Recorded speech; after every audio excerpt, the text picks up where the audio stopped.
Os limites do poder do Estado. No Brasil, os 35 anos da Constituição suscitam debates sobre o Estado de Direito, o ativismo judicial e a intervenção excessiva do judiciário. Questões como o papel das instituições e o desequilíbrio entre os poderes são pontos centrais. O país enfrenta desafios relacionados à possível hipertrofia dos poderes e os riscos que isso representa para a democracia. Vamos lá aos participantes, então, deste painel. Marco Aurélio Mello, advogado, membro do Ministério Público do Trabalho, ministro do Tribunal Superior do Trabalho, ministro do Supremo Tribunal Federal, ministro do TSE e hoje advogado e presidente do Instituto Uniceub de Cidadania.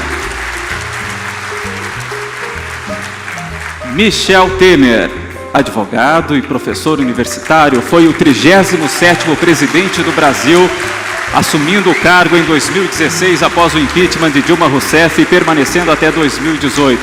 Anteriormente, foi vice-presidente do Brasil de 2011 a 2016. Rogério Marinho, senador e líder da oposição, economista e professor. Foi ministro de Desenvolvimento Regional, tendo sido responsável pela aprovação da modernização da legislação do saneamento básico. Sejam todos bem-vindos e, para iniciar, a gente convida ao palco a mediadora desse painel. O mediador desse painel, o ex-presidente do IEE, por favor, Ricardo Gomes, suba ao palco.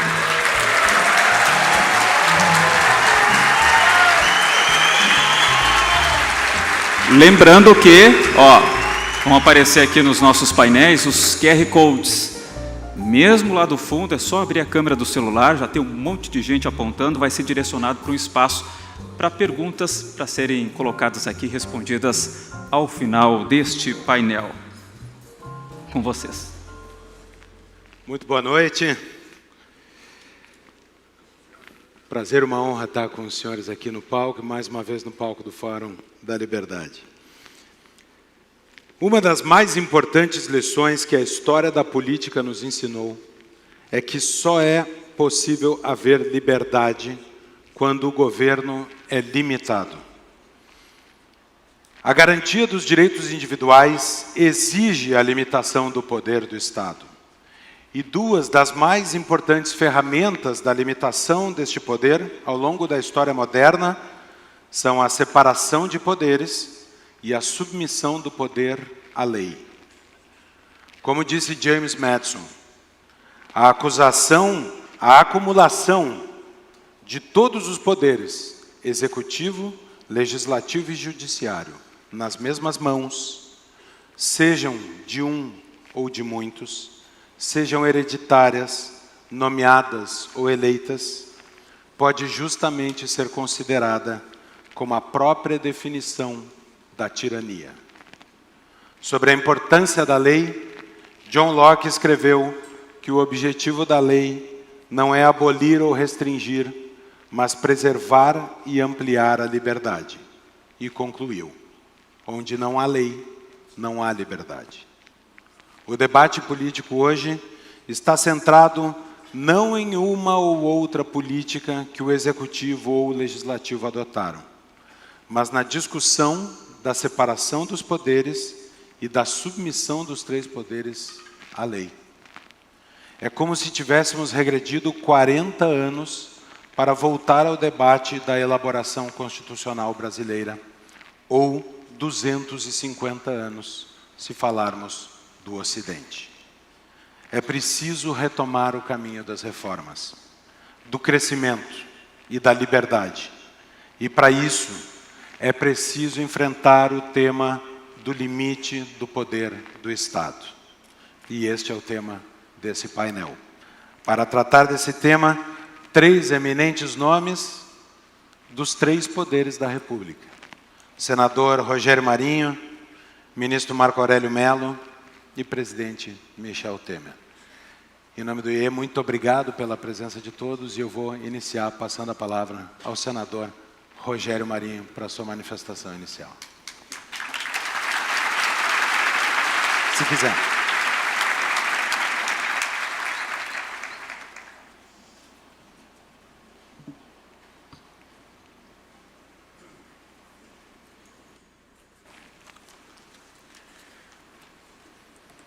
Bem, boa noite a todos. Eu quero começar aqui agradecendo muito o convite, que muito me honrou aqui de Fernanda e toda a sua equipe. Em nome dela, agradecer a todos aqueles que organizaram esse evento. Dizer que estou extremamente honrado de compartilhar esse painel aqui com o nosso prefeito, com o nosso presidente Temer, com o ministro Marco Aurélio. E hoje pela manhã, assim que cheguei aqui, fui a um almoço e assistimos lá uma palestra do Mansueto, né, que hoje está no BTG, mas eu diria, uma das boas surpresas, uma das boas dádivas da administração pública, que deixou um legado extraordinário aí à frente dos cargos que exerceu, né, na República, inicialmente, inclusive, como secretário do Tesouro, indicado pelo eminente presidente Michel Temer. E quando o presidente Bolsonaro se elege, o mantém como secretário do Tesouro, até que ele vai para o BTG. E o que ele falou hoje me deu uma percepção da necessidade, em função até do grupo que aqui está presente, de falarmos um pouco a respeito desse nosso passado recente, para contextualizar aqui o tema que nós estamos abordando. Me permitam aqui, hoje à tarde eu fiquei um pouquinho ocupado. Eu não sei para onde eu aponto essa arma aqui. Onde é que vai? Para onde é? Bom, eu pedi aqui a assessoria aqui para dizer onde é que eu aponto. Pronto, chegou. Não voltou. Pronto. Olha, eu quero lembrar vocês que em 2002 nós tivemos um evento aqui no início do século XXI que marcou profundamente o nosso país, que foi a eleição do PT para presidir o país. Nós estamos em 2024 e até 2026 nós vamos ter 18 anos aproximadamente, 18 anos de governo do PT, 18 anos do século XXI, né? E nós temos nesses 26 anos uma presença maciça desse pessoal à frente do país. Em 2016 nós tivemos uma oportunidade, que foi a chegada do presidente Temer ao poder. E entre 2016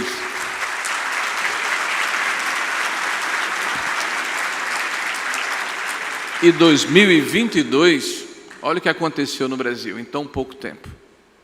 O teto de gastos, disciplina fiscal, a lei do PPI, e apenas para exemplificar, na época de 2019 a 2022, quase R$1 trilhão contratados com iniciativa privada, com outorgas e concessões, o que permite hoje, né, uma vitalidade ainda pujante na economia brasileira. A modernização trabalhista, que eu tive a honra de ser o relator, né, nós reformamos uma lei de mais de 70 anos, né, mais de 130 artigos diferentes foram modernizados e muita coisa ainda é necessário se fazer.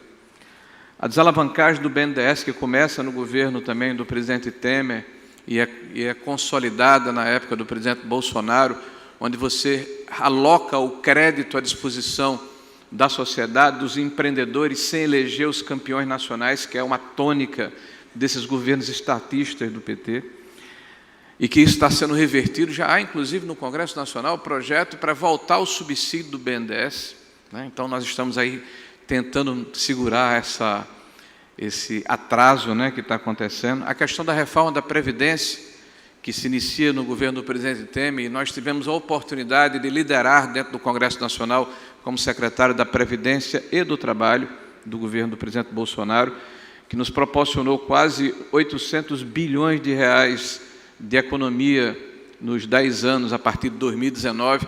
Boa parte dessa economia, a partir de 2025, já vai para o ralo, em função das políticas implementadas pelo PT. Nós vamos ter aí, provavelmente, de 60 ou 70 bilhões de reais de déficit operacional, além, né, do crescimento orgânico da dívida, em função das mudanças feitas na questão do salário mínimo. A lei da liberdade econômica, eu me encontrei no almoço aqui com Paulo Ebel, quero mandar um abraço ao Paulo Ebel, né, que conduziu, junto com Paulo Guedes, essa importante legislação, né, para modernizar a nossa economia. O marco do saneamento, que também tive a oportunidade de, como ministro do Desenvolvimento Regional, liderar o processo de negociação com o Congresso Nacional. Aproveito aqui para saudar o deputado Marcel Van Harter, né, que sempre esteve do nosso lado lá na Câmara Federal, que é aqui do Rio Grande do Sul, né? E uma figura extraordinária que faz diferença no Congresso. Parabéns ao Rio Grande do Sul por mandar um representante tão qualificado como você, Marcel. A entrada do Brasil no OCDE, um sonho que o Brasil acalentou, porque as práticas e as políticas, o regramento da OCDE sinalizam justamente nessa questão, tanto da liberdade econômica, mas principalmente das boas práticas da governança e do compliance, que depois de estarmos na boca de entrarmos, o governo retrocede e abre mão de entrarmos na OCDE, o governo atual, né? A questão da autonomia do Banco Central, né, tão importante para preservar a nossa política monetária contra as oscilações da vontade política populista e irresponsável dos governos anteriores. Vamos lembrar aqui do Tobini, né, de triste memória, que desarrumou a economia nacional, e os vários marcos regulatórios, como o marco da ferrovia, lei da cabotagem, a capitalização da Eletrobras, e lembrar que todos os organismos internacionais que definem qual é o grau de investimento, ou qual é a capacidade que o país tem de receber investimentos externos, né? Todas essas notas de crédito que melhoraram no ano passado para cá foram em função dessas mudanças acontecidas nesse intervalo de 6 anos. E não por coincidência, são essas mudanças que estão sob ataque do atual governo. Então, eu queria dizer aqui ao meu amigo Mansueto, que fez uma excepcional palestra na hora do almoço, e muito otimista em relação ao Brasil, que o Brasil está dando certo sim, apesar do PT. O Brasil está conseguindo avançar, apesar desse governo retrógrado, bizantino, que joga contra a economia brasileira. Porque basta vocês verem aqui rapidamente aqui, né, o que é que acontece com o que dá certo no Brasil, sobre ataque permanente, Felipe, desse governo que parece que não se contenta com o que já fez nos últimos 16 anos, né? Quer continuar fazendo e reduzindo o país a uma situação que, infelizmente, não é das mais agradáveis, né? Mas nós estamos lá no parlamento para tentar resistir, né? Quero saudar aqui também o senador Mourão, que estava aqui quando eu cheguei, né? Quero um abraço aqui ao senador Mourão, né? Que é o nosso companheiro do Senado e tem nos ajudado muito também nesse trabalho na oposição. Eu vou começar aqui, feito esse resgate histórico, contar aqui sobre 2 questões de curtíssimo prazo que aconteceram aqui no ano passado, o arcabouço fiscal e a reforma tributária, saudadas como marcos no sentido de restabelecer ou estabelecer o mínimo, né, de sanidade do ponto de vista fiscal e do ponto de vista de avanço na questão das reformas. Nós votamos contra, né? Nós que fizemos as reformas tão importantes no Brasil, votamos contra. Por que votamos contra o arcabouço? Porque quando você substitui o teto de gastos por esse piso, ele, na verdade, não estabeleceu nenhum regramento.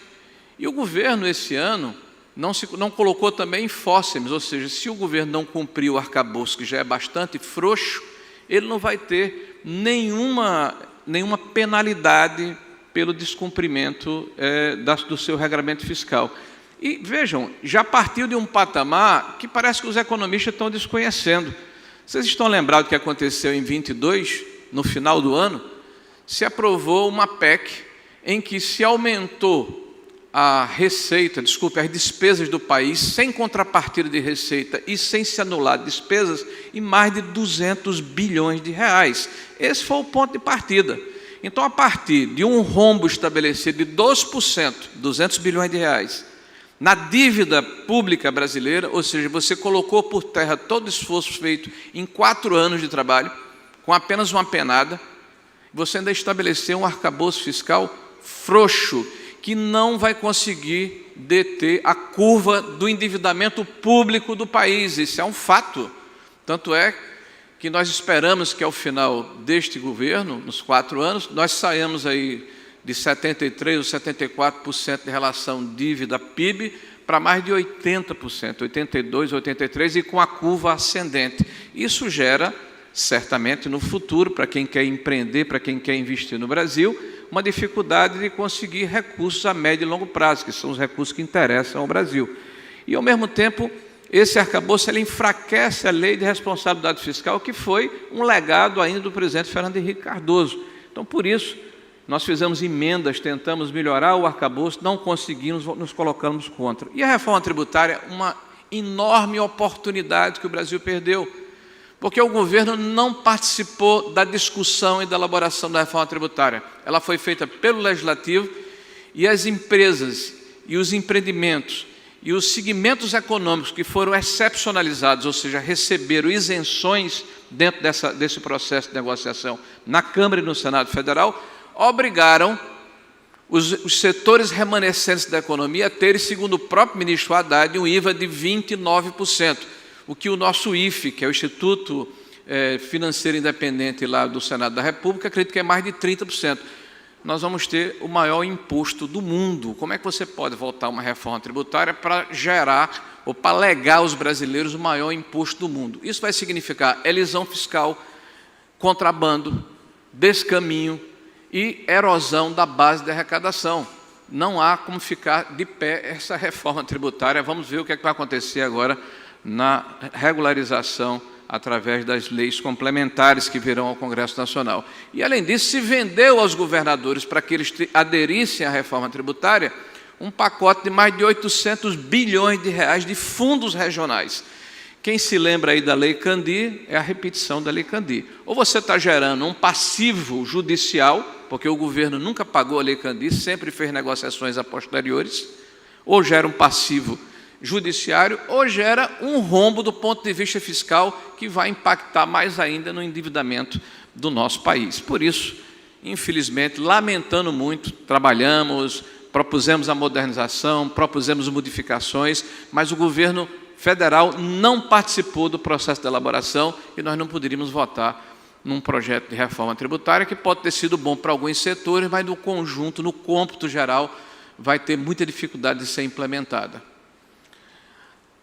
Limites do poder do Estado. Me desculpe a contextualização, eminente presidente, mas apenas para colocar algumas questões mais recentes para esse público aqui tão seleto. Aí vem o que nós já ouvimos aqui. Eu quero primeiro fazer minhas as palavras de Fernanda. Por favor, Fernanda, me sinto representado por você, pelo que você falou aqui, né? E também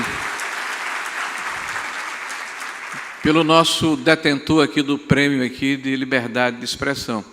Às vezes, Fernando, a gente tem vontade de falar coisas e fica premido pela circunstância. Então, a gente fala de uma forma mais educada.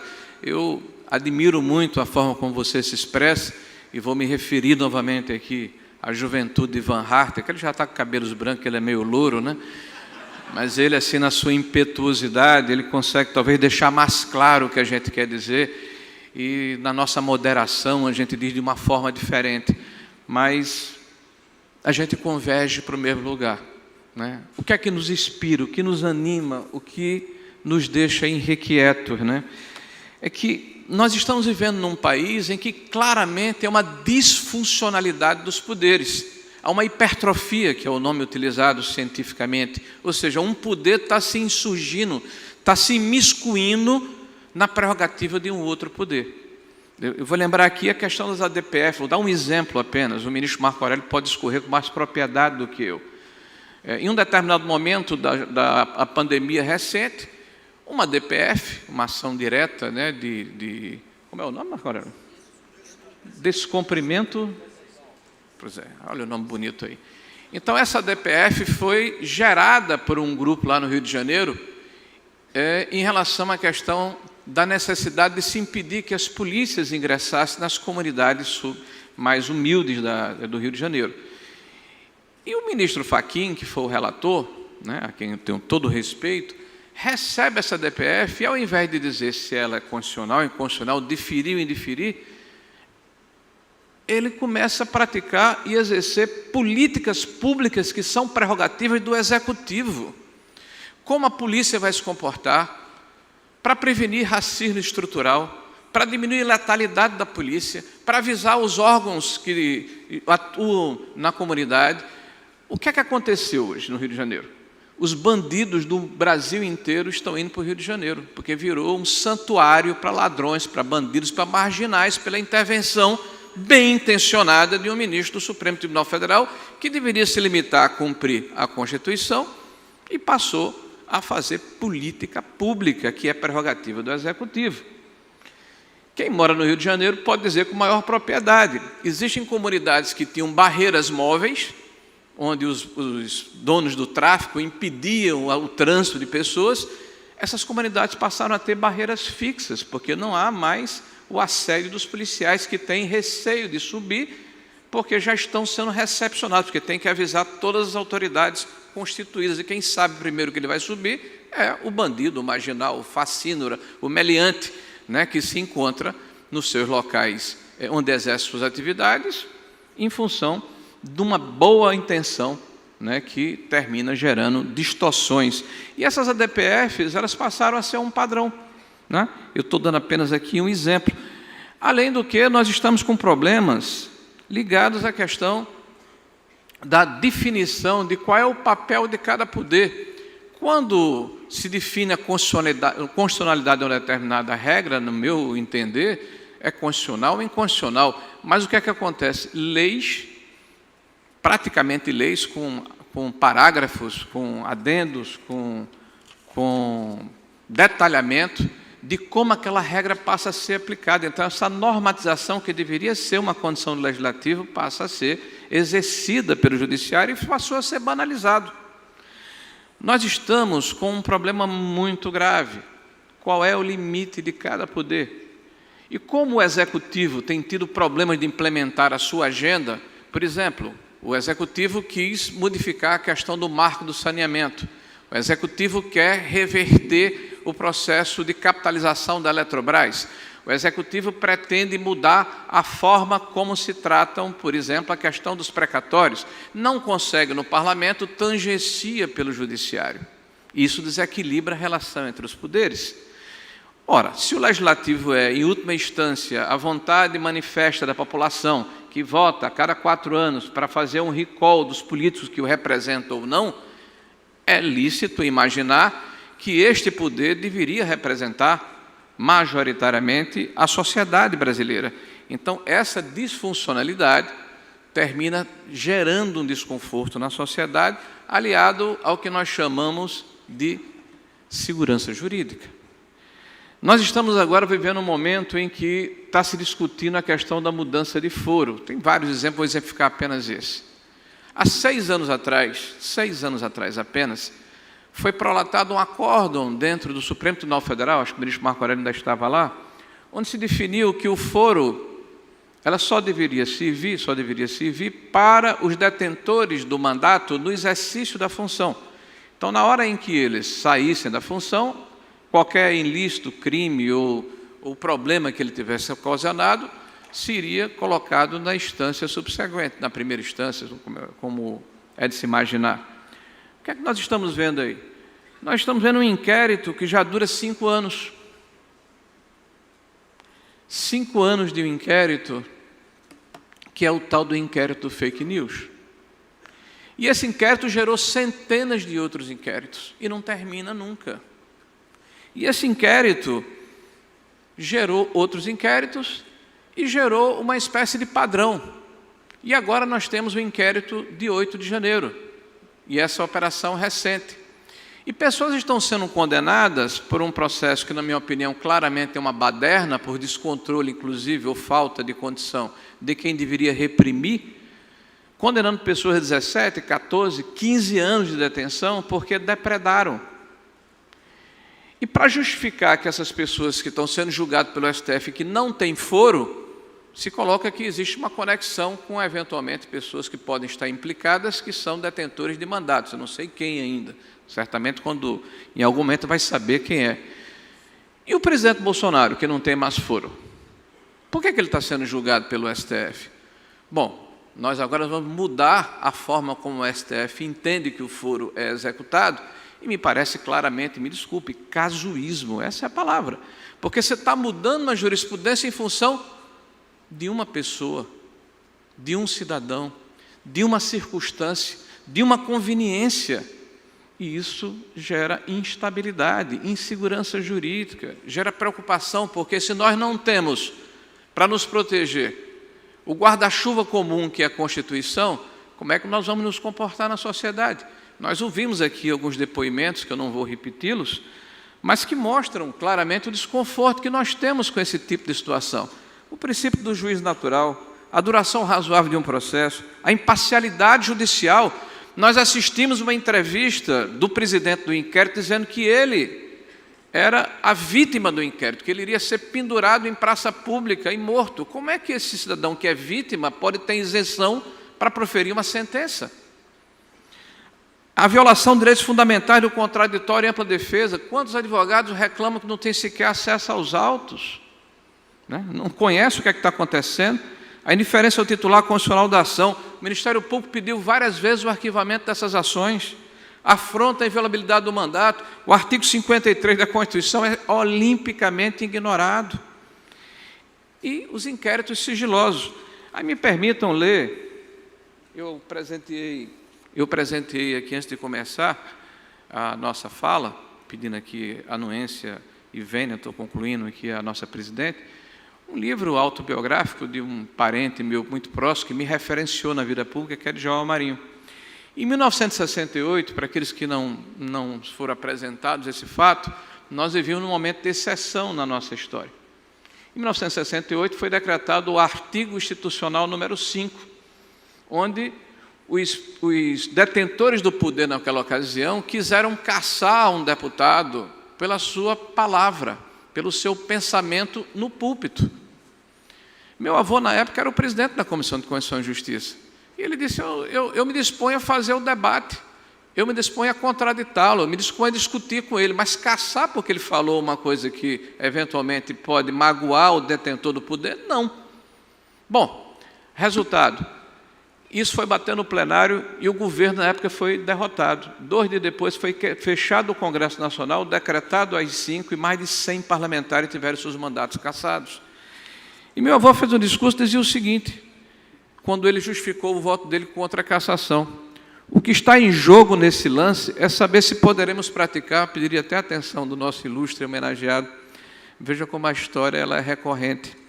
O que está em jogo nesse lance é saber se poderemos praticar a Constituição adotando métodos totalitários da sufocação à liberdade, da palavra frouxamente.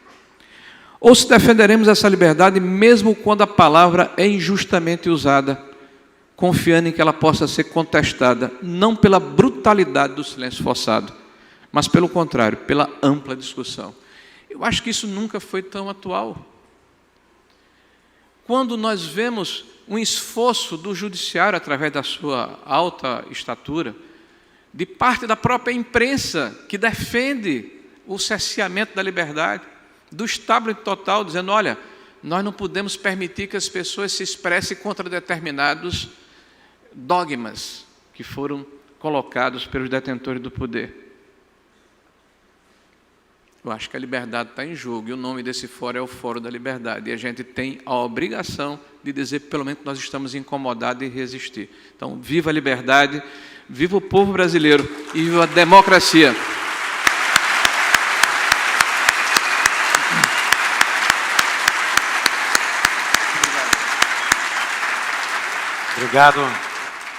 Obrigado, senador Marinho.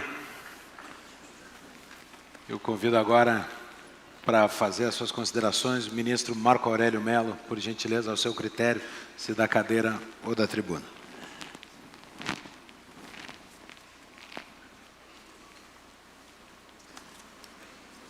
Boa noite a todos. O auditório me faz acreditar na vinda de um Brasil melhor. E para que isto ocorra, é importantíssimo que cada qual faça a sua parte. Meus cumprimentos aos organizadores deste fórum, 37º fórum, o doutor Eduardo Dinon, que manteve contato permanente comigo pelo WhatsApp, e a presidente, que ouvimos e eu ouvi maravilhado, do Instituto de Estudos Empresariais. Foi douta no que veiculou. É uma satisfação enorme compor este painel com o ex-presidente Michel Temer e com o nosso senador da República, o senador Rogério Marinho. Não poderíamos ter um tópico no 37º Fórum de Liberdade melhor do que esse relativo às instituições pátrias. Por quê? Porque os tempos são estranhos. São tempos em que o dito passa pelo não dito, o certo por errado e vice-versa. São tempos em que se verifica a perda de parâmetros, a perda de princípios, em que graça um subjetivismo em detrimento do direito, como ressaltou Fernando Schuller, em detrimento do direito objetivo. As paixões são exacerbadas. Pequena reflexão. É preciso conciliar-se lei, direito e justiça. O direito é uma ciência. Ele tem institutos próprios, expressões, vocábulos, e na pureza da linguagem está a segurança jurídica. Nós não damos um passo na vida gregária, na vida em sociedade, sem estarmos submetidos. Isso é muito bom que ocorra, não ao subjetivismo deste ou daquele detentor do poder, mas sem estarmos submetidos a uma norma. E a observância do arcabouço normativo é indispensável a que se marche, como eu disse, com segurança. O que houve em 1988? Nós passamos de um regime de exceção para um regime essencialmente democrático. E lembro das palavras do presidente Ulisses Guimarães na Câmara, quando disse que a Constituição de 88 era uma Constituição cidadã. E aí nós temos a lei das leis do país, a Constituição Federal, que a todos, indistintamente, submete. Submete o Legislativo, submete o Executivo, submete o Judiciário, e digo que submete até mesmo aquele que a própria Carta aponta como guardião maior dela, que é o meu ex-tribunal, o Supremo Tribunal Federal. Na Constituição, nós temos normas materialmente constitucionais que revelam a estrutura do Estado e que, portanto, deviam estar nela Constituição. Mas temos normas também que somente são constitucionais sob o ângulo formal.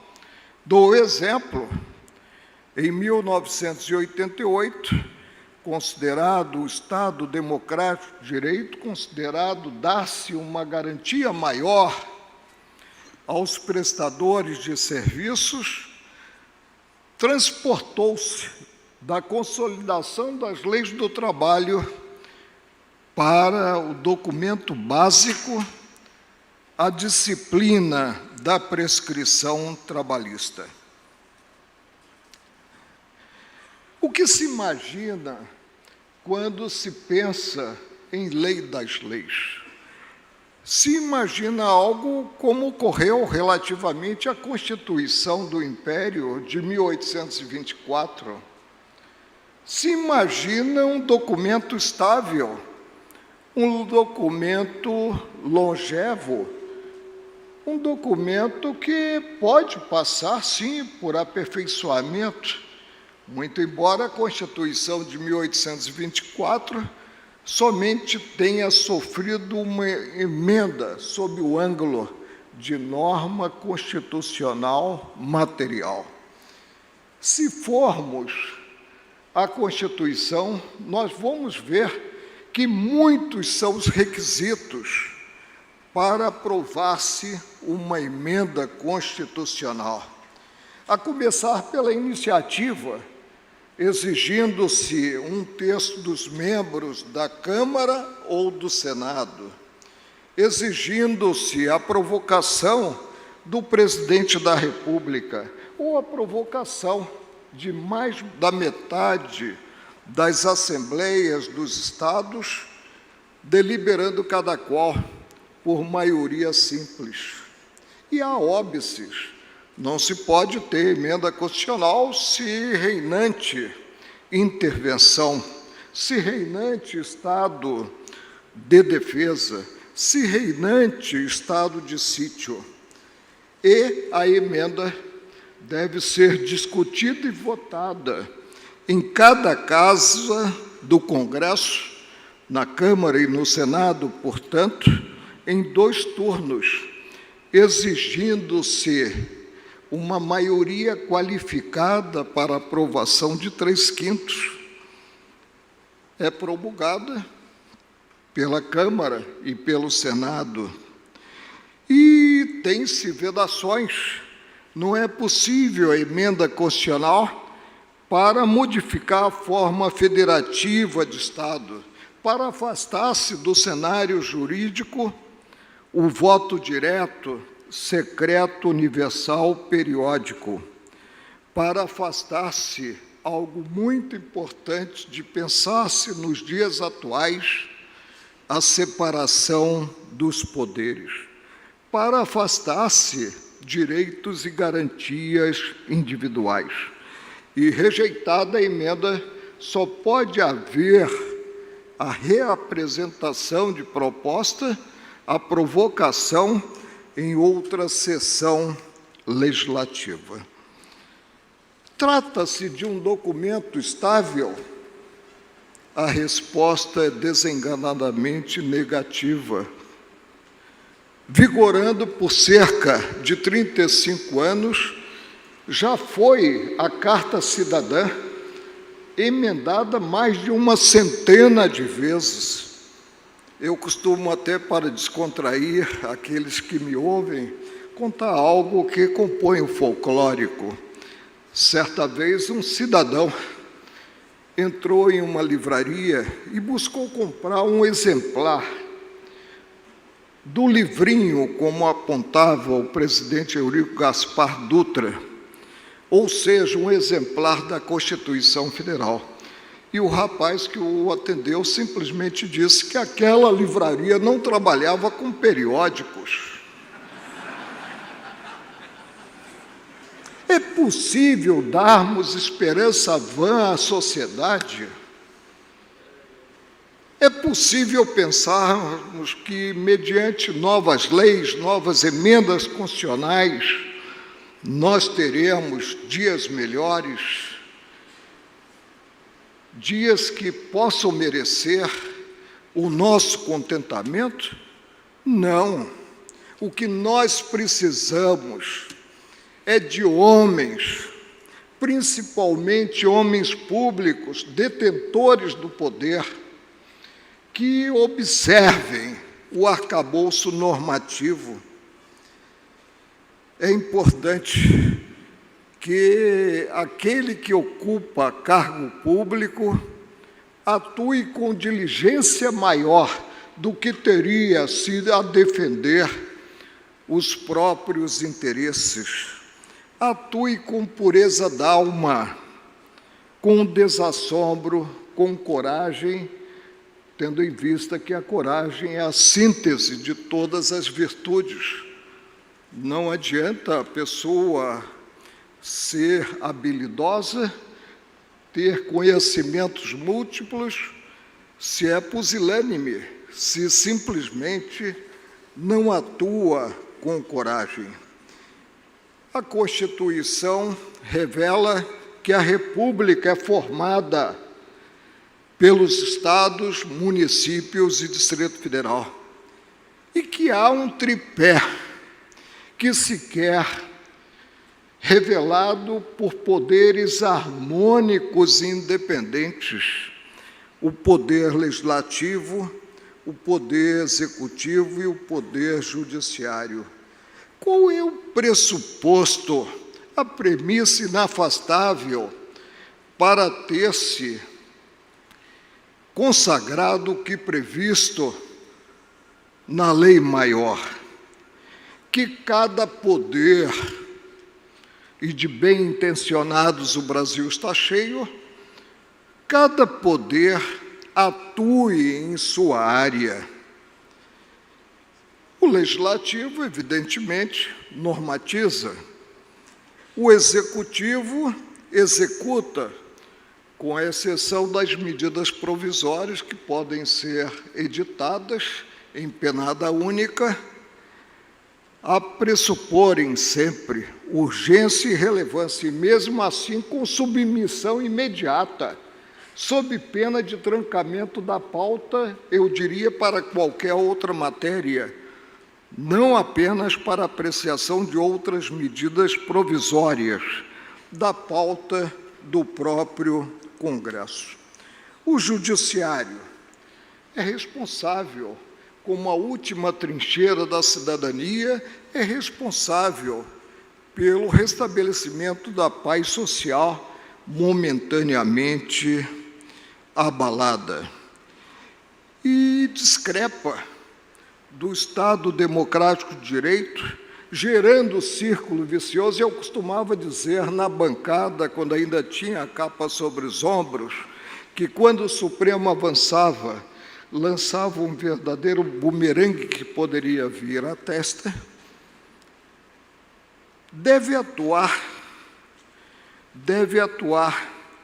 afastando esse círculo vicioso, esse antagonismo entre poderes inconcebível a todos os títulos. Citou o Fernando Schuller, gaúcho que honra o Rio Grande do Sul, que há um sistema que Montesquieu apontou como de freios e contrapesos. O Legislativo, por exemplo, julga nos crimes de responsabilidade o presidente da República e ministro de Estado nos crimes conexos com o praticado pelo presidente da República. Julga ministros do Supremo, julga o Procurador-Geral da República, julga o Advogado-Geral da União e julga também os integrantes dos dois conselhos, Conselho Nacional de Justiça e Conselho Nacional do Ministério Público. O Executivo, nesse sistema de freios e contrapesos, tem o poder de veto, que pode ser atendido os requisitos constitucionais, principalmente quanto ao quórum, pode ser derrubado pela Casa Legislativa.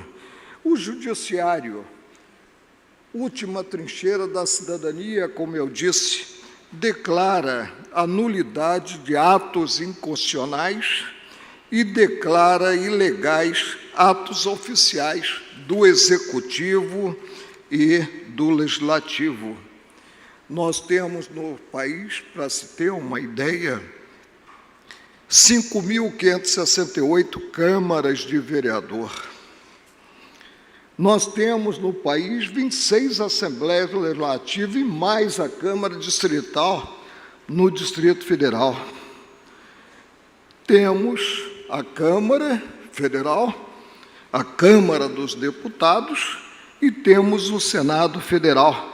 E ainda atua, em certos casos, como ditado pela Constituição Federal, em sistema bicameral. O que é importante observar-se quando se edita uma lei? Não apenas a ótica política da oportunidade, mas é preciso observar-se a Constituição Federal. O Executivo, a mesma coisa, presente a premissa de que, enquanto cidadão comum, só não pode fazer o que está proibido em lei, a administração pública só pode fazer o que está autorizado normativamente. O judiciário, ele está com uma sobrecarga inimaginável. E aí se fala em plenário virtual, em turma virtual, e se fala muito, ao invés de ter-se decisões de colegiado, em decisões monocráticas. Por quê? Porque o brasileiro só acredita praticamente na solução proclamada pelo Estado julgador. Tem o judiciário uma missão sublime, que é a missão de substituir a vontade das partes, que ao invés de sentarem à mesa, simplesmente apaixonadas sentaram na mesa e não chegaram à almejada composição. O poder do juiz, portanto, é um poder inigualável. O Supremo. Acima do Supremo não se tem um órgão a que recorrer. Mas isso pode gerar uma forçação de mão? A resposta é negativa. Isso só gera uma responsabilidade maior, percebendo a envergadura das cadeiras ou da cadeira daqueles que lá estão a integrá-lo. Eu sou uma pessoa complexa quanto à possibilidade de ter-se o elastecimento da competência do Supremo. É de direito estrito. É o que está na Constituição Federal e nada mais. Não vejo como cidadãos comuns que, de certa forma, estiveram envolvidos nas arruaças de 8 de janeiro, sejam com prejuízo do princípio do juiz natural, julgados pelo Supremo. Deviam estar na primeira instância.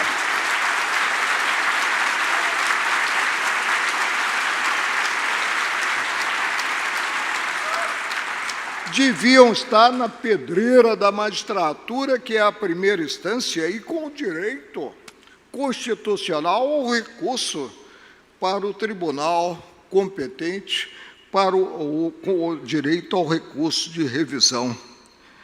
Há um prejuízo maior e aprendemos em nossos lares que o exemplo deve vir de cima. A postura do Supremo deve ser uma postura a nortear os demais órgãos do Judiciário.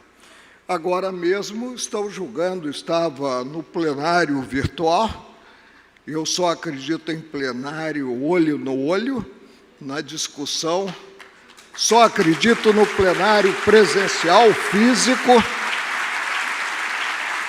uma arguição de descumprimento de preceito fundamental, 1089, que visa o que poderia ser alcançado, e a DPF tem o caráter de subsidiariedade, podia ser alcançado mediante ação popular.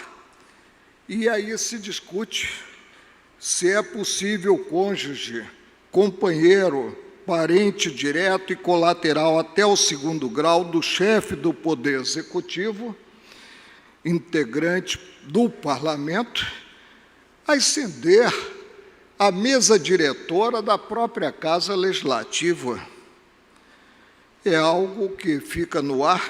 Houve o voto da relatora, a ministra Carmen Lúcia, admitindo a ação, mas julgando improcedente a declaração de impossibilidade. há de haver o autogoverno da Casa Legislativa e pediu destaque, não é o destaque da escola de samba, é o destaque do deslocamento do plenário virtual para o físico, o ministro Flávio Dino. Brasil sonhado depende sobremaneira de o Estado voltar os olhos às atividades essenciais: educação, segurança e saúde. Depende sobremaneira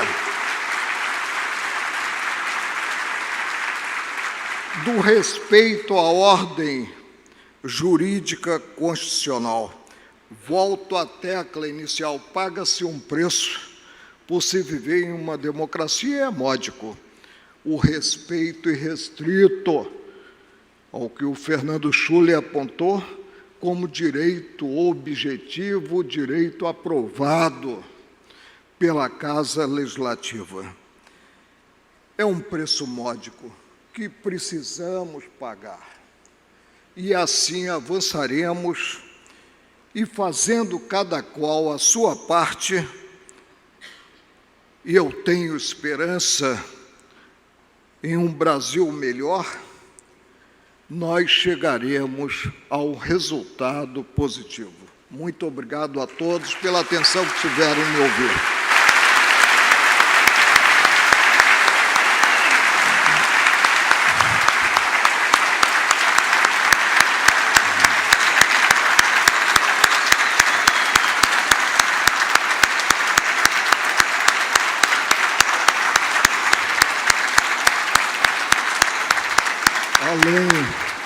Além de estar em um estado que tem história, o Rio Grande do Sul, e quem fala é um carioca, eu estou, acima de tudo, em uma tribuna livre.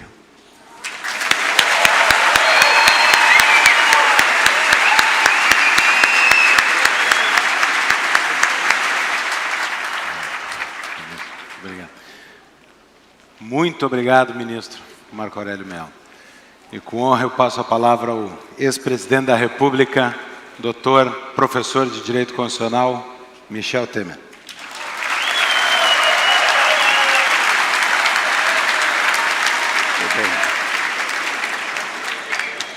Olha, meus amigos, minhas amigas, nessas palavras inaugurais, eu quero dizer que este encontro já estaria suficientemente realizado pelas palavras do professor argentino, que ganhou o Prêmio Libertas, do professor Fernando Schuller, das falas do senador Rogério Marinho e do ministro Marco Aurélio, especialmente, se me permitem, pela elegantíssima fala e profunda fala da doutora Fernanda. Realmente,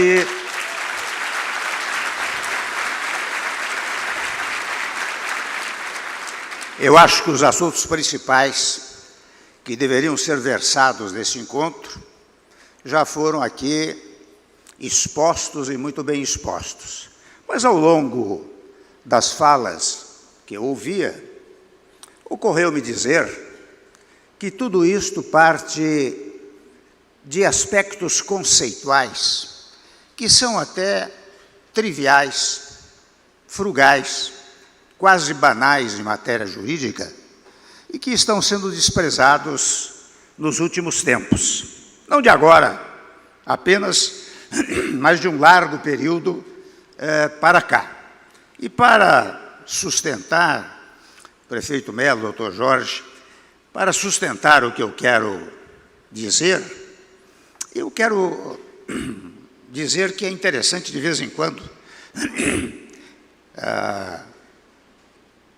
ministro Marco Aurélio, as pessoas me perguntam: Temer, você diz que a única autoridade real, verdadeira, primeira, que existe no Estado brasileiro é o povo.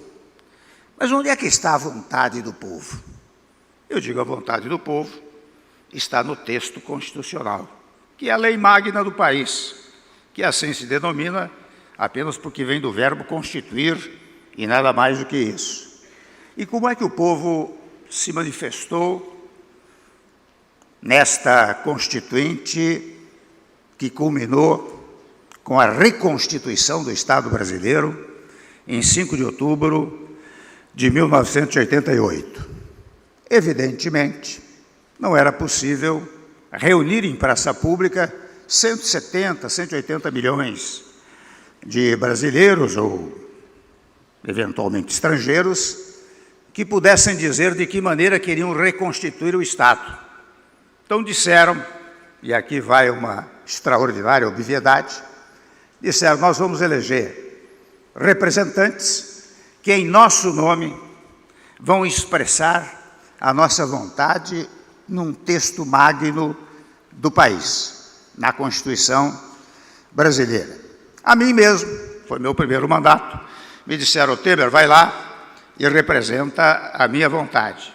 Não é sem razão que no preâmbulo da Constituição está escrito, nós, os representantes do povo brasileiro, em seu nome, editamos a seguinte Constituição.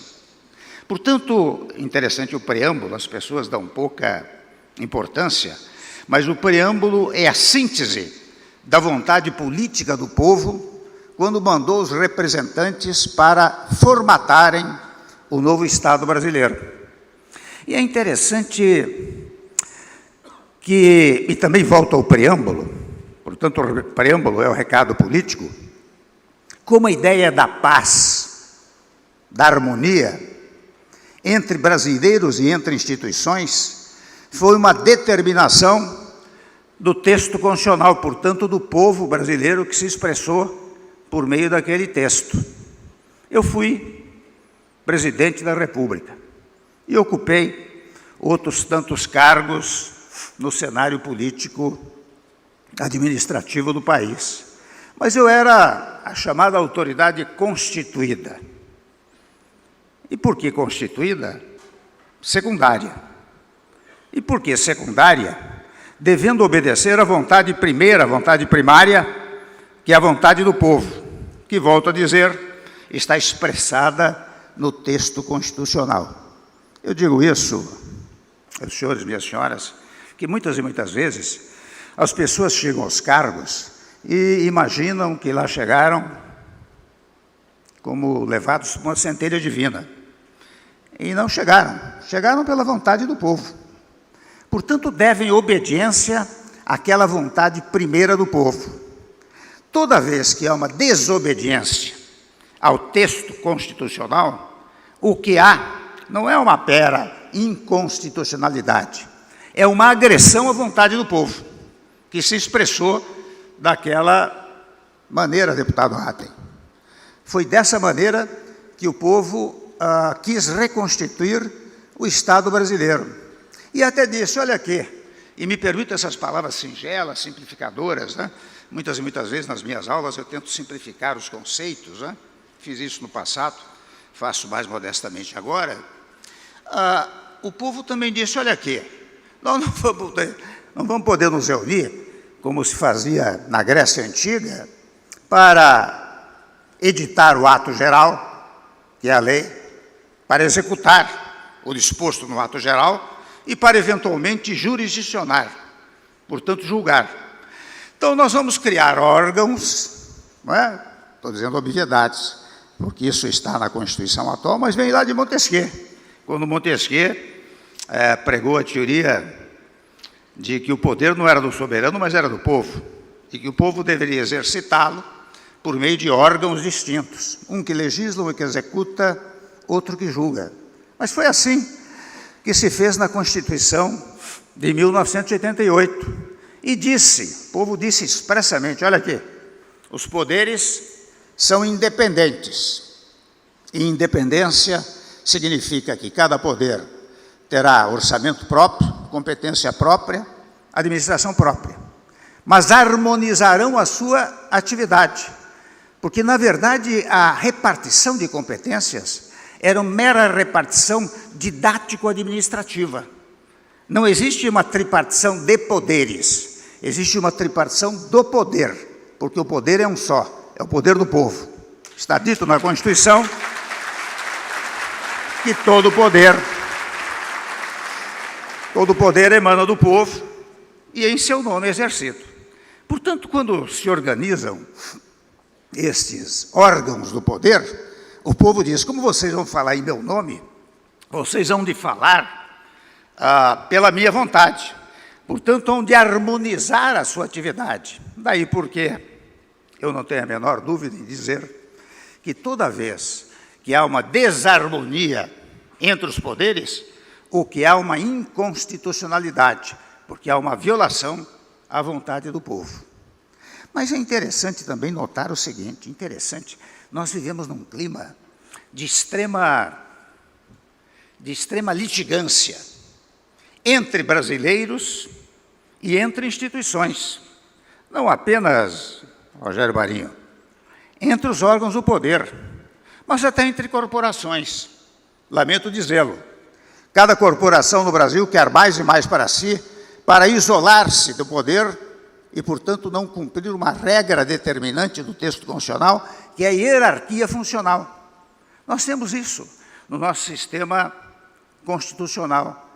E interessante, quando eu vejo isso, eu volto ao preâmbulo, porque o preâmbulo disse aos constituintes, aos representantes, disse: olha aqui, vocês vão criar um Estado pautado pela ideia da paz interna e internacional. Isso está no preâmbulo, é o recado político. E quando vão ao texto constitucional, lá encontram expressões como, por exemplo, todos são iguais perante a lei, não podendo haver distinção de sexo, raça, credo religioso, credo político, etc. Né? Qual é a ordem que o povo deu aos poderes constituídos? Unam-se todos. Significa que não haverá divergência política, programática, ideológica, sistêmica? Não, porque isto deriva do artigo 1º da Constituição, que diz: o Brasil é um Estado democrático de direito. E, aliás, interessante, nós queríamos sair tanto do autoritarismo que nós usamos esta expressão, Estado democrático de direito, quando nós sabemos que na ciência política, Estado de direito e Estado democrático têm mais ou menos a mesma significação, mas ansiávamos tanto pelo retorno à democracia que enfatizamos, é um Estado democrático de direito. Ora bem, a democracia, ela impõe a existência da divergência, da contrariedade, da contestação. Por isso que na democracia a oposição é fundamental. E a oposição existe na democracia para ajudar a governar, para auxiliar a governabilidade. Como é que ela auxilia a governabilidade? Criticando, observando, contestando, para que os homens da situação estejam, em qualquer nível de governo, estejam, na verdade, atentos ao que diz uma parcela do povo, que é representado pela oposição. Na Inglaterra, vocês têm o chamado gabinete das sombras, né? Que é um gabinete que se constitui ao lado do próprio gabinete oficial para acompanhar os atos de governo. Mas eu pergunto, e vejam como os desajustamentos conceituais são gravíssimos. Nós temos oposição no Brasil, eu digo oposição nas várias épocas e nas várias esferas de governo, União, Estados e municípios. Será que a oposição no Brasil utiliza este conceito jurídico institucional? Não. Oposição aqui é o seguinte: se eu perder a eleição, o meu dever é destruir aqueles que ganharam a eleição. Portanto, ao invés de ajudar a governabilidade apenas observando, criticando, contestando, eu quero destruir aqueles que assim se manifestaram. Isso é tão grave, meus amigos, minhas amigas, que se reproduz também nos governos. Coisa curiosíssima do Brasil. Cada governo que assume, se ele assume no lugar de outro que era a oposição, que passa a ser a oposição, ele quer destruir o que o governo anterior fez. A expressão herança maldita entrou no vocabulário político do país. Qualquer coisa é herança maldita dos outros governos, não é? Isto é incompatível com a Constituição brasileira, não é isso que a Constituição estabelece. E interessante, se eu quiser, aqui não vou cansá-los com isso, mas se eu quiser pegar desde o governo Sarney até os governos atuais, eu poderia dizer, olha, houve equívocos aqui e acolá, mas houve ajustamentos que nos momentos históricos devidos foram estabelecidos. Cada governo, no momento histórico, fez uma coisa positiva para o país. E por que é que eu digo isso? Porque, volto a dizer, a Constituição determina a solução pacífica das controvérsias, determina a harmonia entre os poderes, e até no plano internacional. Vocês sabem que no plano internacional, quem vai lá ao artigo 4º da Constituição, verifica que está dito, o Brasil é a República Federativa, fundada nos seguintes princípios, entre eles, a solução pacífica dos conflitos internacionais. Mais adiante, agora que se fala tanto em artefatos nucleares, está dito, olha aqui, os artefatos nucleares só podem ser utilizados para fins pacíficos. Eu até conto muito rapidamente um episódio. Era eu vice-presidente da República e fui à Haia para representar o Brasil num encontro de vários países que pretendiam assinar um novo tratado pela desnuclearização. E quando me coube a palavra, aqueles 4 ou 5 minutos, né, eu disse, olha, nós vamos assinar esse tratado, mas não precisamos, porque no Brasil nós temos uma regra estruturante, uma regra constitucional, que diz que artefato nuclear só pode ser utilizado para fins pacíficos. E, de fato, no Brasil, vocês sabem, só para energia, saúde, etc., ou seja, nada de beligerância, nada de belicosidade com os estados estrangeiros. E até, eu recordo com satisfação este fato, logo em seguida, suspendeu-se a sessão para um almoço, e era presidente dos Estados Unidos o presidente Obama. O presidente chegou-se a mim e disse, interessante essa coisa que tem a Constituição brasileira. Se todas as constituições dos estados que estão aqui tivessem essa regra, nós não precisaríamos nos reunir para assinar um tratado pela desnuclearização. E eu estou dizendo isso para dizer da importância da nossa Constituição. Então, vejam bem, o fenômeno da paz, estabelecido no preâmbulo vem de preambular, e, portanto, antes de caminhar, portanto, antes de entrar no texto constitucional, não é? Ela se espalha pelo texto constitucional. E nós temos uma Constituição, eu estou aqui fazendo a sua defesa, né, mais ou menos longeva. A essa altura são 35 anos. Se vocês pegarem o histórico constitucional, vocês verificam que aqui no Brasil, a cada 20, 25 anos, às vezes a cada 4, 5 anos, quer-se uma nova Constituinte, ou seja, quer-se um novo Estado brasileiro.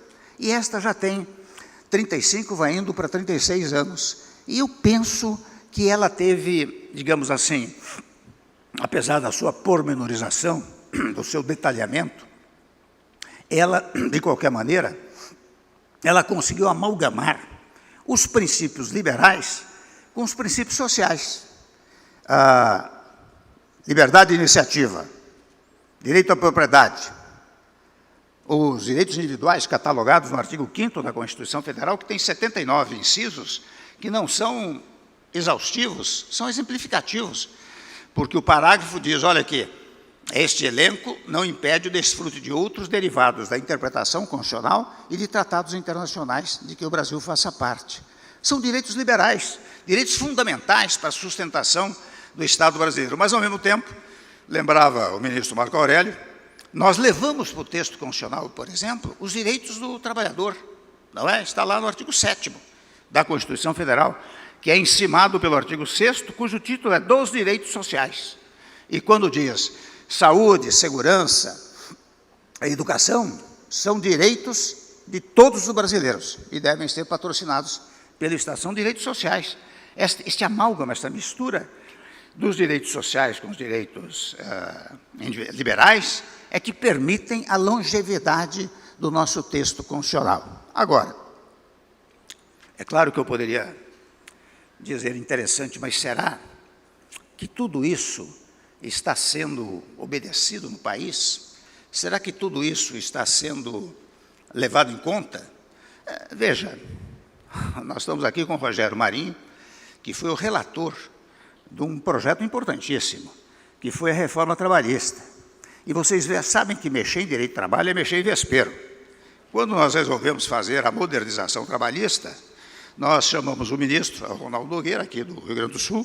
Eu disse: você percorra o Brasil inteiro, visite centrais sindicais, federações de indústria, de comércio, etc., e vamos formatar um projeto que tenha mais ou menos a aquiescência de todos os setores. Porque você precisa, na verdade, unir, e este é outro defeito do Brasil, mas você precisa unir as forças produtivas do país, que são os empregados e empregadores, numa voz única. Aqui não, aqui nós temos a mania de jogar, sob o foco eleitoral, o empregado contra o empregador contra o empregado.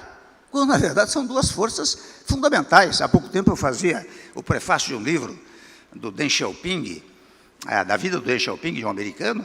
Ele assumiu a China em 1979. Na primeira reunião da junta governativa, ele disse: nós precisamos dar dinheiro para as empresas chinesas, porque elas geram emprego. Evidentemente, alguém levantou a mão e disse: mas isso é capitalismo. Ele disse: não importa, aqui será socialismo chinês. E vejam o que aconteceu com a China de 1980 até os dias atuais, não é? Quer dizer, é a ideia da conjugação de esforços do empregado com o empregador. E nós temos a mania, reitero, de jogar uns contra outros aqui no Brasil. Como, digamos assim, o conceito de esquerda e direita, alguém falou nisso aqui, aquele que foi o Schiller, ou foi o nosso professor argentino, a meu modo de ver, são conceitos inteiramente superados. Depois que caiu o Muro de Berlim, esses conceitos não existem mais. O que interessa ao povo é saber como é que ele consegue viver bem, sobreviver bem, não é? E eu digo sempre: vá a um sujeito que está passando fome e pergunte se ele é direita, esquerda ou centro, ele diz: eu quero um pão. Vá a um desempregado e pergunte: você é direita, esquerda? Eu quero emprego. Vá a empresário e pergunte se direita, esquerda, eu quero financiamento. Não é? Eu quero menos juros, menos tributos. Não é? É isto que resolve o assunto. E quem tiver mais curiosidade, leia um pequeno livro do, oh meu Deus, esquerda, direita, esquerda, agora me fugiu o nome, mas depois eu mando o nome. Ele diz: há certos momentos que a chamada direita ocupa teses da esquerda, e outros momentos a esquerda ocupa teses da direita.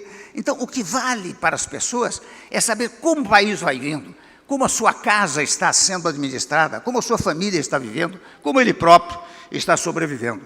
É isto que interessa ao povo. E, finalmente, eu não quero me alongar muito no tempo, mas eu tomo a liberdade de dizer 3 coisinhas. Uma primeira delas, falando da reforma trabalhista, e vocês vejam como todo governo que chega, e a primeira expressão, lembrava aqui o Rogério Marinho, foi o governo chegar e dizer: olha aqui, nós vamos revogar a reforma trabalhista do Temer, porque ela tirou direitos de todos os trabalhadores. Eu fiz até um artigo dizendo: olha aqui, se vocês quiserem tirar direito dos trabalhadores, revoguem a reforma trabalhista. Porque nós demos, olha, Rogério, direito trabalhista para o trabalho remoto, para o trabalho temporário, trabalho intermitente, a terceirização, não é verdade? Muito bem, nós estamos, meus amigos, minhas amigas, há 1 ano e 3 meses do governo. Eu pergunto: qual foi o artigo, o inciso, o parágrafo da reforma trabalhista modificado? Nenhum, percebe? Pegue a reforma do ensino médio. Tanto se falou na reforma do ensino médio, graças a Deus, quando se pretendeu mudá-la agora, nomearam o Mendonça Filho, que tinha sido ministro do nosso governo e que promoveu conosco a reforma do ensino médio, não é? Especialmente incentivando a ideia do ensino profissionalizante, que é fundamental para o país. Qual foi a modificação que está se esboçando no horizonte? É aumentar um pouco a carga horária de matemática e português. A reforma do ensino médio intacta. Mesmo, Rogério, o teto de gastos públicos, que se denominou de arcabouço fiscal. O que é o teto? O que era o teto do nosso governo?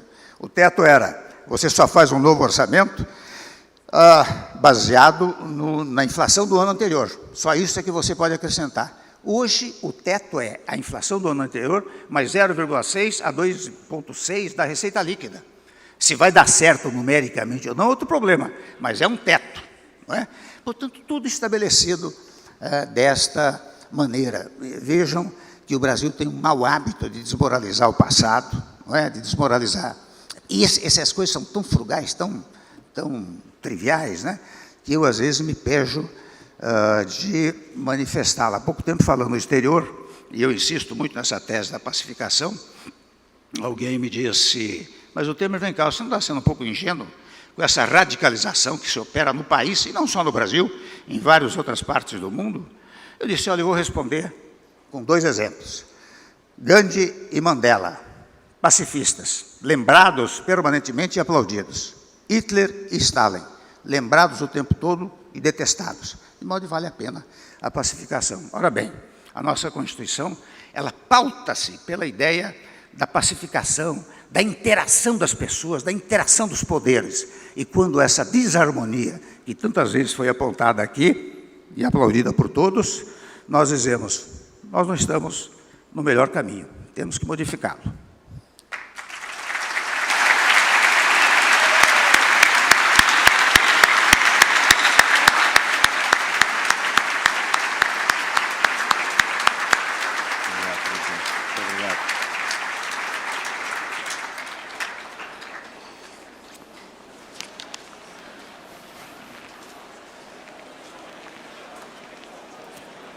Muito obrigado, presidente Michel Temer. Eu quero começar fazendo algumas perguntas, provocações, e, embora eu vá fazê-las de forma direcionada, por favor, sintam-se à vontade também para interferir e agregar nas respostas específicas. Mas a primeira, senador Marinho, no sistema, o senhor apontou diversas... o microfone. Está aqui. O senhor apontou na sua fala diversas circunstâncias que podem ser interpretadas como abusos da Suprema Corte, com desrespeito a normas para julgamentos e para sua atuação. Eu, pelo menos assim, as interpreto. E a Constituição brasileira reservou ao Senado da República um papel muito importante no exercício dos freios e contrapesos, no sistema de freios e contrapesos da Constituição. Cabe ao Senado um papel muito importante na contenção, por assim dizer, dos abusos da Suprema Corte. Se bem entendi o que o senhor apontou, e concordo com toda a lista que o senhor fez, caberia, é a minha pergunta, ao Senado da República assumir de forma mais ativa esse papel de contrapesar essa hipertrofia do Supremo Tribunal Federal? E, se sim, o senhor vê o Senado fazendo isso? Há coragem, há espaço e há força para o Senado da República cumprir esse papel que a Constituição, que o povo lhe deu? Bom, Ricardo, eu acho que essa pergunta é a pergunta que nos é feita praticamente todos os dias. Quando a gente vai pelo Brasil, pelas nossas redes sociais, as pessoas nos questionam de que forma o Senado pode exercer a sua função constitucional de permitir que as instituições funcionem de acordo com a Constituição. De fato, essa é uma atribuição precípua do Senado da República, dentro da condição congressual, bicameral.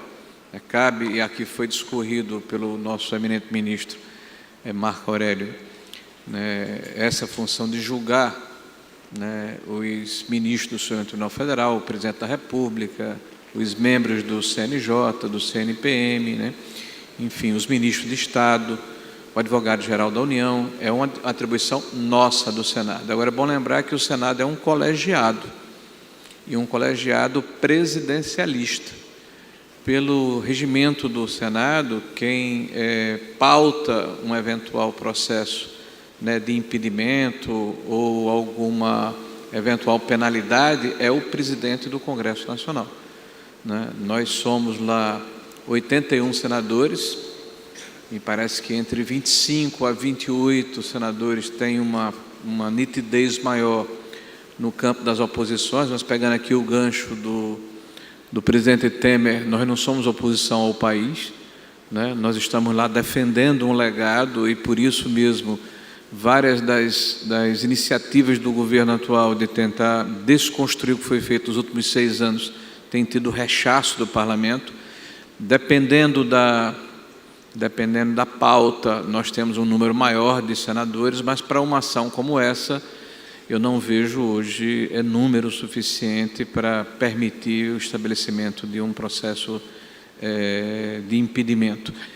Então, eu vejo, as pessoas me perguntam, você votaria? Eu digo, primeiro tem que ser instalado.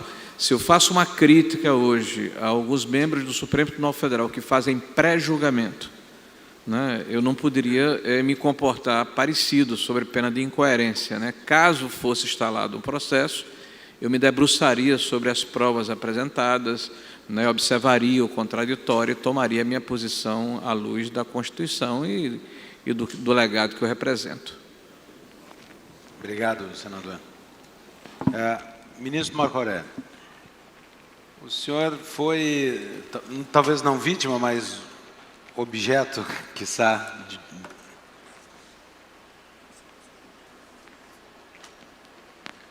daquilo que eu chamo, e chamarei eu, de censura durante o processo eleitoral, quando um vídeo seu dizendo que Lula da Silva não fora absolvido nem inocentado, apenas os processos tinham sido anulados, o TSE proibiu a veiculação dessa fala durante o processo eleitoral.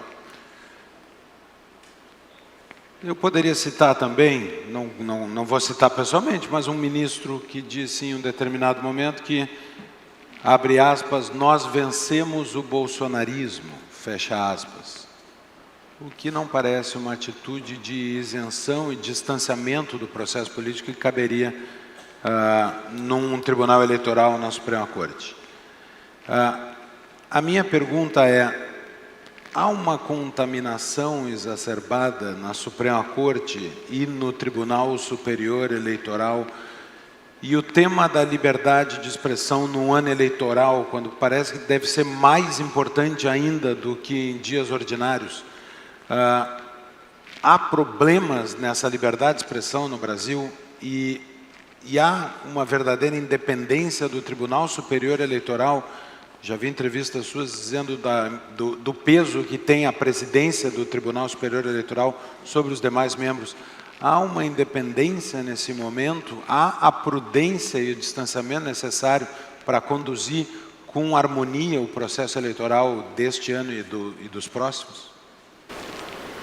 É difícil. Vamos ver. É difícil realmente pretender-se controlar as redes sociais, em que as informações ganham uma velocidade e um espaço indefinidos. Não vejo com bons olhos uma disciplina maior pelo Tribunal Superior Eleitoral. Tem o Tribunal Superior Eleitoral poder normativo? Não, não tem. A Justiça do Trabalho tem, nos dissídios coletivos. Pelo Código Eleitoral e pela própria estrutura do Estado, cumpre ao Tribunal Superior Eleitoral regulamentar preceitos já vigentes, já aprovados pelo Congresso Nacional. Agora, não sei, eu costumo dizer que fiquei com saudade da velha guarda, e cito um grande homem público do Rio Grande do Sul que encontrei no Supremo, da velha guarda de 1990, refiro-me ao Dr. Paulo Brossard.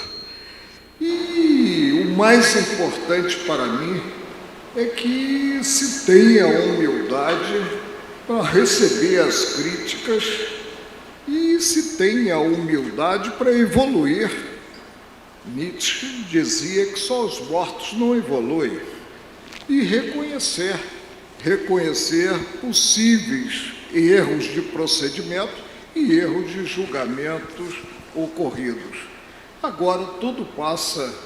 Não é agradável perceber o descompasso existente hoje entre legislativo e judiciário. Tudo passa pela compenetração daqueles que ocupam as cadeiras, ocupam as cadeiras no Tribunal Superior Eleitoral e também no Supremo.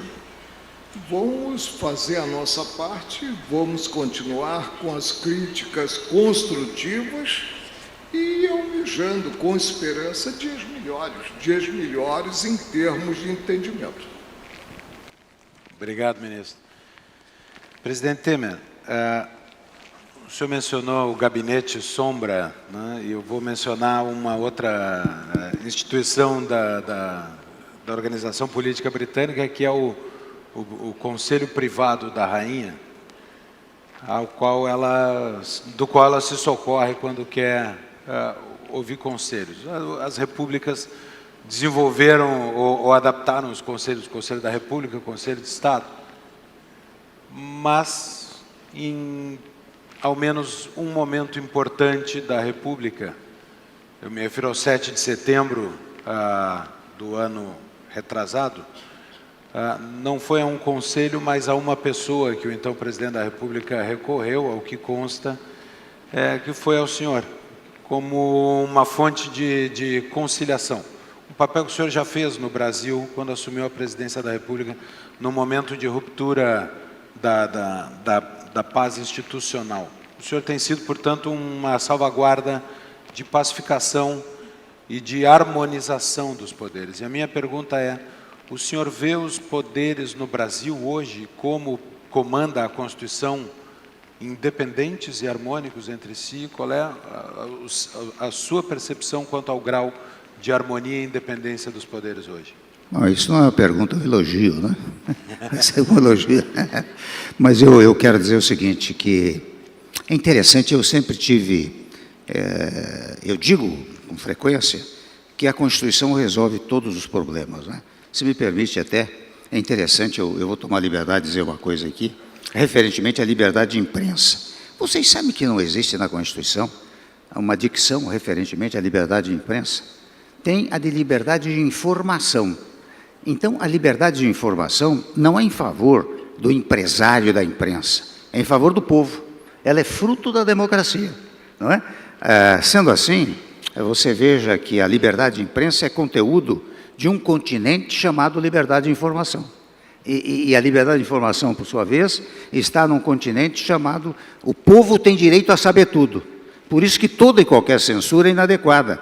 E a Constituição tem meios e modos para isso. Por exemplo, se eu me sinto ofendido, eu homem público, não é?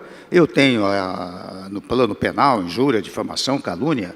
Eu tenho no plano indenizatório a ação por dano moral, dano à imagem.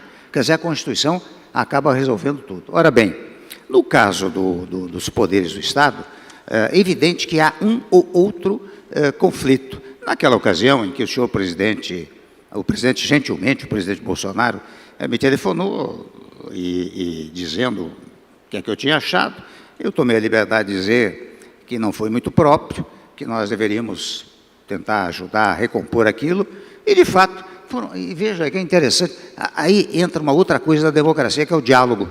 O diálogo é fundamental. Quando as pessoas não dialogam, não resolvem. E vejam que naquele episódio, tudo isso começou no dia 7, o telefonema foi no dia 8, no dia 9, às 15 horas da tarde, estava inteiramente resolvido. As pessoas que litigaram, seja pela palavra do presidente, seja pelo suposto ofendido, conversaram pelo telefone, dialogaram, portanto, e resolveram, não houve crise no país. Como não houve crise neste 25 de janeiro, né? 25 de fevereiro, não é que aparentemente as pessoas esperavam que ia acontecer uma coisa desesperadora, pois houve diálogos, eu fui testemunha desses diálogos, e esses diálogos resolveram a questão. Deu-se o grande evento, convenhamos, foi um evento formidável, não é? Porque aqui no Brasil é muito fácil você levar gente para falar contra, mas para falar a favor é dificílimo. E no episódio foi para falar a favor, para apoiar uma pessoa, né? No caso o ex-presidente Bolsonaro, levou milhares, muitos milhares de pessoas lá, não houve um incidente, não é? Agora, o que é preciso é acabar, por isso que eu falei em paz, porque tudo isso que aconteceu agora, no dia 8 de janeiro, eu me recordo, no meu período, o Rogério se lembra disso, em face da reforma trabalhista, a reforma da Previdência, as centrais sindicais aqui de São Paulo mandaram o ministro Marco Aurélio cerca de 1.600 ônibus para lá. E, na verdade, naquela confusão toda, legítima e ilegítima, não importa, quebraram tudo. Incendiaram 6, 7 ministérios, viraram carros, etc, etc. Tanto que, lá pelas 3 horas da tarde, eu fui obrigado, e aqui conto um dado específico, a secretária da Segurança lá do Distrito Federal era, enfim, simpatizante do partido oposicionista, né, a mim, e, portanto, segurou a Polícia Militar. Quando foi pelas 3 horas da tarde, eu chamei o general Itigoyen e falei, vamos chamar uma GLO, uma Garantia da Lei e da Ordem, chamar as Forças Armadas. As Forças Armadas chegaram lá às 3 horas, 3h30, 5h30, acabou tudo, o pessoal entrou no ônibus, foi embora, no dia seguinte não se falava mais do assunto, não é? Então, há sempre a solução por via do diálogo. O que os poderes precisam fazer, exata e precisamente, é dialogar permanentemente. Eu fiz um governo, graças a Deus, reformista, reduzimos inflação, reduzimos juros, e eu falei, mexer em direito de trabalho é mexer em vespeiro. Vocês souberam de alguma greve de trabalhadores depois da reforma? Nenhuma, por causa do diálogo, não é? Então, o que os poderes precisam é dialogar. Dialogando, resolve-se tudo. Obrigado, presidente. Eu, lamentavelmente...